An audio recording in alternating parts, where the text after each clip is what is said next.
ஹர ஹர சங்கர ஜய ஜய சங்கர ஹர ஹர சங்கர ஜய ஜய சங்கர. நீங்கள் தேடிக்கொண்டிருக்கும் அந்த ரகசியம் உங்களுக்குள்ளேயே இருக்கிறது.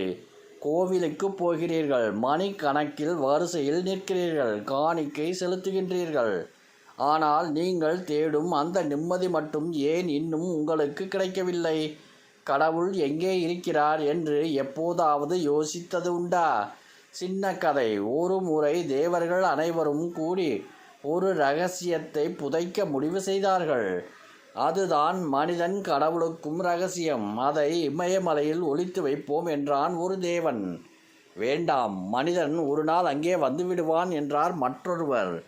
ஆழ்கடலில் ஒளித்து வைப்போம் என்றார்கள். அதுவும் பாதுகாப்பில்லை, மனிதன் அங்கேயும் தேடி வருவான் என்றார்கள். கடைசியில் அவர்கள் ஒரு இடத்தை முடிவு செய்தார்கள். அந்த இடம் எது தெரியுமா? அங்கே மனிதன் ஒருபோதும் தேடமாட்டான் என்று அவர்களுக்கு தெரியும். அந்த இடம் மனிதனின் மனம். நாம் வெளியுலகில் தேடும் அமைதி, ஆசீர்வாதம் நமக்குள் இருக்கும் ஆன்மாவில் தான் இருக்கிறது. ஆன்மீகம் என்பது ஏதோ காவி கட்டி காடு மேடு அலைவதல்ல. உங்களை நீங்கள் உணர்வது. சுவாமி விவேகானந்தர் அழகாக சொன்னார், நீ எதை நினைக்கிறாயோ அதுவாகவே ஆகின்றாய். உங்கள் எண்ணங்கள் தூய்மையாக இருந்தால் உங்கள் செயல்கள் தானாகவே புண்ணியமாக மாறும்.